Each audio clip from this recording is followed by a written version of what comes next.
All right. Hello, everybody. I just wanted to introduce you, Sarah, to the whole world. Sarah, who are you and who do you work for? Hi, so I'm Sarah Laundy. I am a real estate agent in the Kansas City market. And my brokerage is the Marino Group. We are a smaller brokerage that works, a lot of our agents work mainly in the Leavenworth County. I'm a little bit different. I work pretty much all over the Kansas City metro area. And so I work on the Missouri and the Kansas side.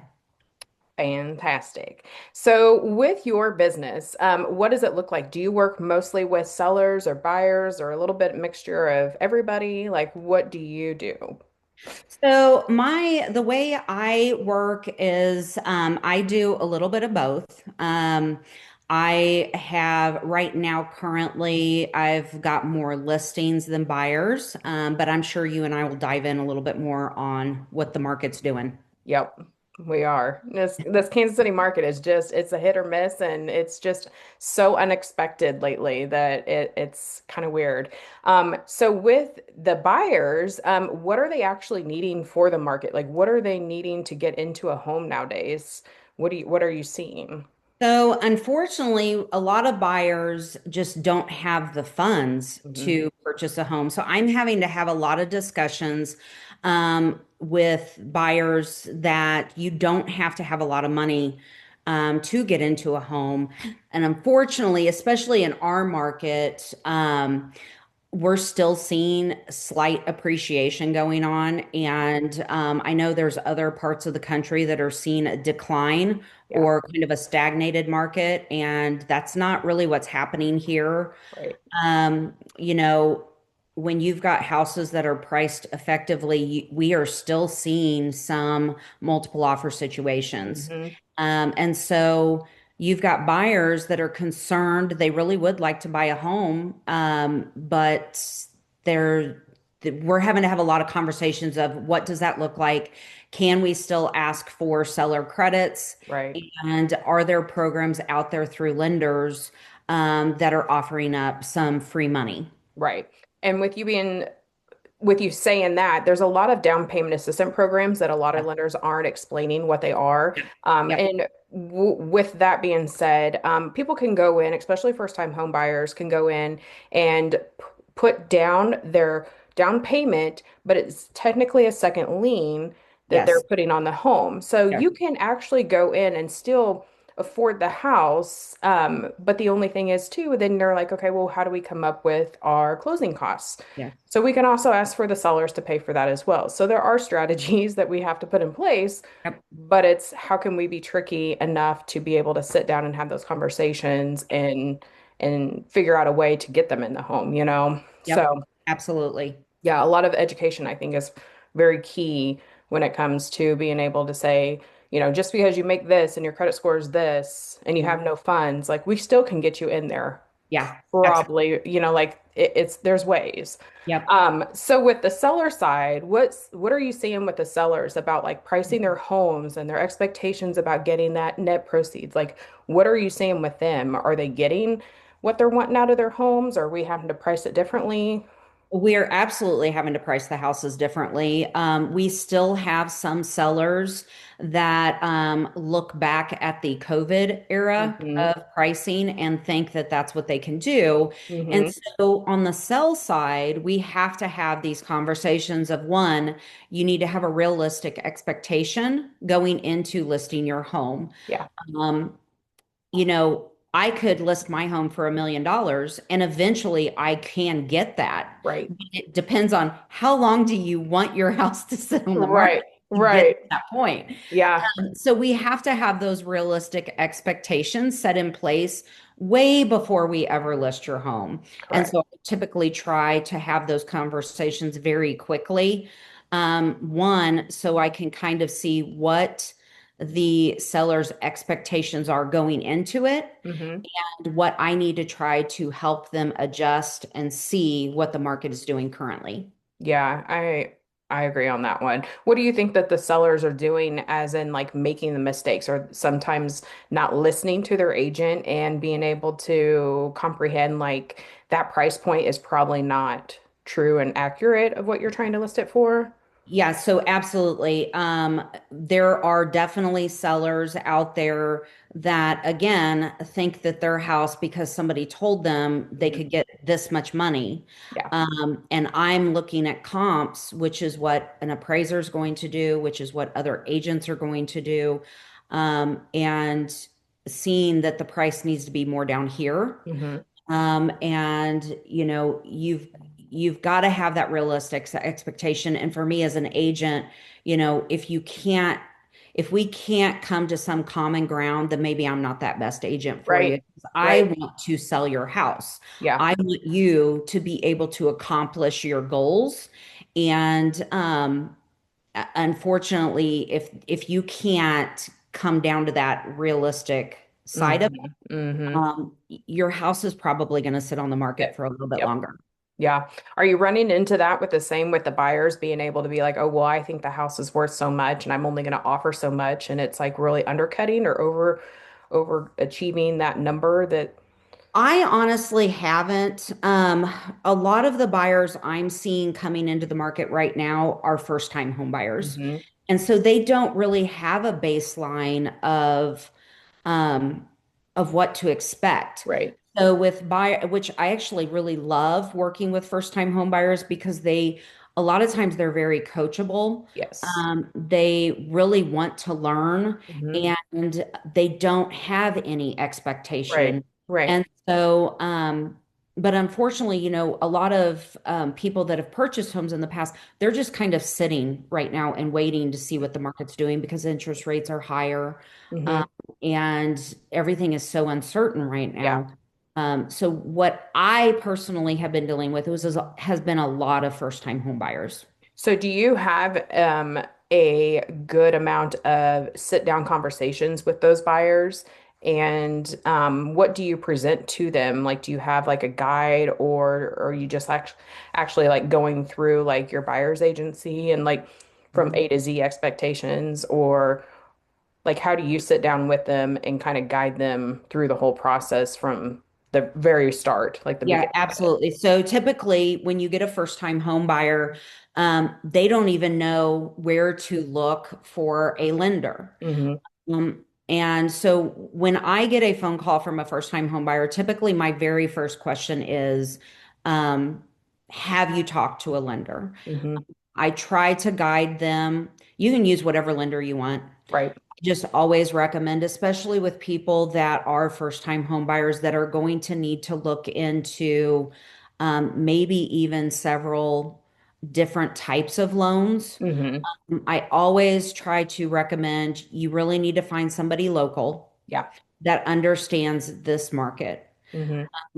It's somebody typically when you're dealing with a local lender, you have the lender's cell phone number. We can reach out to them in the evenings if you've got questions on the loan. So I always try to recommend that. If they've already, a lot of times, especially with these younger buyers, they've gotten online and they go, well, I've looked at Rocket Mortgage. Right. I have done deals with Rocket Mortgage. I'm not knocking Rocket Mortgage, but um, I typically will tell them, hey, why don't we maybe talk to a lender broker? That Hmm. way they have multiple different types of loans that they can offer. And a lot of times they may have something that is available, especially for a first-time home buyer, that maybe a Rocket Mortgage can't get access to. Right. And so I always recommend that.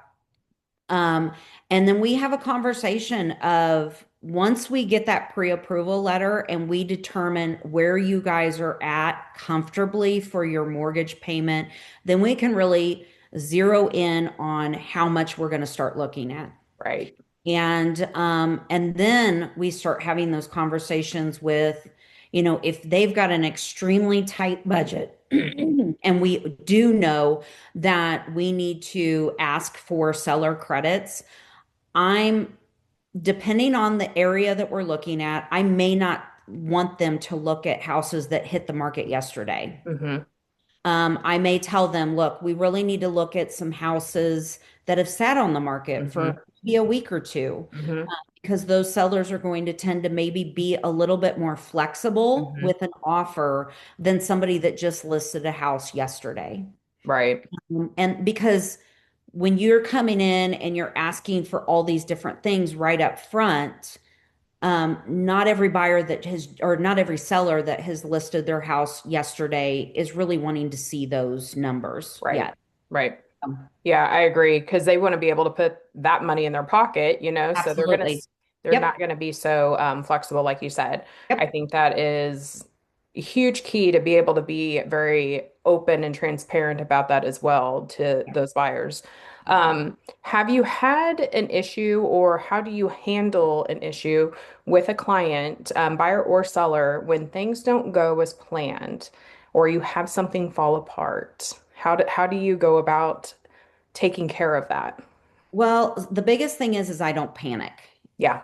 I try to keep myself as this kind of sounds cold sometimes, but I try to keep as much emotion Hmm. personally Hmm. out of a transaction as possible because I'm not paid to be an emotional support person. Right. I'm paid to get them through a transaction. And if I am all over the board with my emotions, especially a first-time home buyer, Hmm. going to be all over the board with their Yep. emotions. So if I come into an issue, let's just say that appraisal doesn't go the way we think it should. Hmm.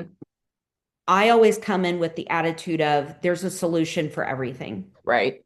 We just need to figure out what that solution is. Hmm. Solution may be that we have to move on to another house if we can't renegotiate with the seller, Right. but there's a solution. And if I have found over the years that if I'm not stressing about it, Hmm. a lot of times the client's not gonna Right. not gonna say that they're not stressing about it because Right. it's their life, it's their Yeah. money, it's what they want.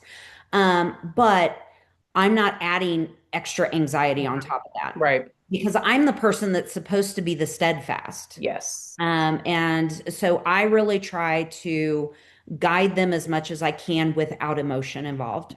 Hmm. I think that's huge. And a lot of agents put their emotions with them, and like they always say, misery loves company. Well, if you can't have somebody that is um strong and humble about everything, you're not going to be able to get a deal done. Yeah. I don't believe. Yeah. No, You're just going to float it and just kind of do whatever and yeah. wing it, and that's not fair. Yeah. No, but I mean for whatever comes up, because let's be realistic. I mean, every transaction has things that pop up. Oh yeah. Every transaction looks differently. I try to explain that to everybody. I have never had two transactions look identical. Mm-mm. Something always happens. I mean, even on ones that are like ultra smooth, and you're like, Yeah. man, I wish I had 10 of these transactions. Right. Right. You still have things that pop up that you have to work through. Yeah. And as an agent, I try to alleviate that stress off of my client, whether it's a seller or a buyer. I try not to, I want them at the end of the day when we close that they feel like that was the easiest thing they've ever Right. done. Right. And by doing that, I absorb a lot of that stress by Hmm. dealing with it behind the scenes. Yeah. I try Yeah. to deal with as much as I can, whether it's a title issue or a lender issue, Hmm. or appraisal issue. I try to do what I can behind the scenes before I ever even come to my client with that issue. Oh yeah. Because if I can take care of it and they don't need to know about it, Right. Right. that's You're the great. hero at the end of the day. Oh, Yeah. but yeah, I mean, it's just like I said, every transaction's got something, and it really just comes down to how you deal with it. Now, if it's something where I have to go to my seller or my buyer and say, okay, we've got this issue going on and we need to handle it.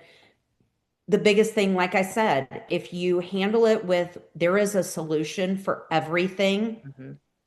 I feel like your client is like, okay, we can solve this. Right. But if you come in panicked, Yeah. and talk them through it, Hmm. panicky, Yep. what are they going to do? Because they're looking for you as guidance. Right. And if I'm panicky, then they're going to panic. Yeah. Yeah. So, I always picture it, and this is kind of like silly and very elementary, but I always picture it as like, like the mama bird and like the babies, or like like you have to be able to make sure that their worries don't go away and stray, because they're going to go find somebody else that can take care of absolutely. them better.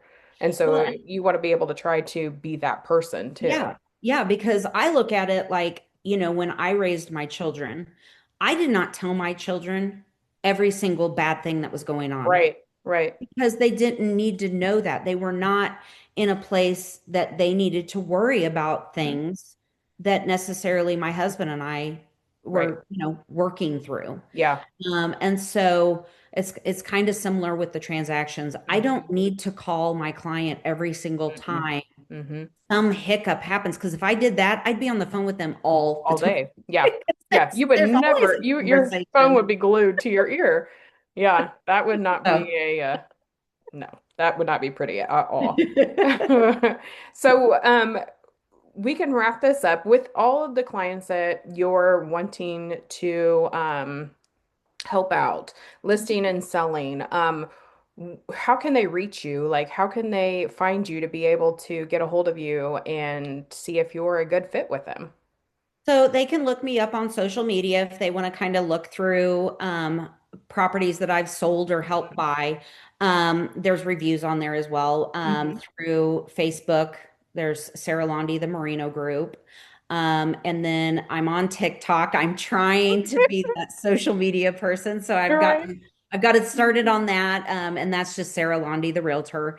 And then obviously my cell phone, which is, I'm sure you'll include my Yeah, cell phone I number. will. I'll include it all. Texting obviously is Yeah. probably the fastest way I will reach back out to you. Email. I pretty much will respond. I try to respond very, very quickly, just because I know when I have purchased homes, when I have a question, because I go through Mhm. these same emotions when I've purchased homes. Oh, yeah. When you find that house that you love, you're nervous. You Yeah. want it to go smoothly. You want Yeah. to be able to, at the end of the day, own the house. Right. And so I know when I have gone through transactions, if I have a question, I don't want to wait 10, 12 hours to have an To answer. get an So answer I back. try Right. try to respond fairly quickly. But like I said, you can find me on Facebook. I have a Google business page, which is you can just type in Sarah Laundy and it will pull up on Google search. That you'll see some reviews. You can also see some more photos of listings that I've done. But I've tried to make myself as present as possible on Yeah. social media, so it's pretty easy for people to look through and see what I've done. And then if they would like to chat with me, like I said, cell phone is about the easiest way to get a hold of me and we Yeah. can talk to see if we make a good fit. I love that. And everybody has a cell phone, so there's no excuses. Yeah, No absolutely. excuses. And if you're wanting to be set up, if you're a first-time home buyer and you're looking for to be set up to figure out what loan programs, or even I want to look at houses, but I don't even know how to even start. Sarah is a go-to person. She will set you up on an email, and you'll be able to see the houses before they even hit Zillow.com. So, um, thank you so much, Sarah. I appreciate that you hopped on today, and we'll have to do this again. Yeah, absolutely. I appreciate it, Ashley. Yeah, no problem. Thanks, guys. Bye.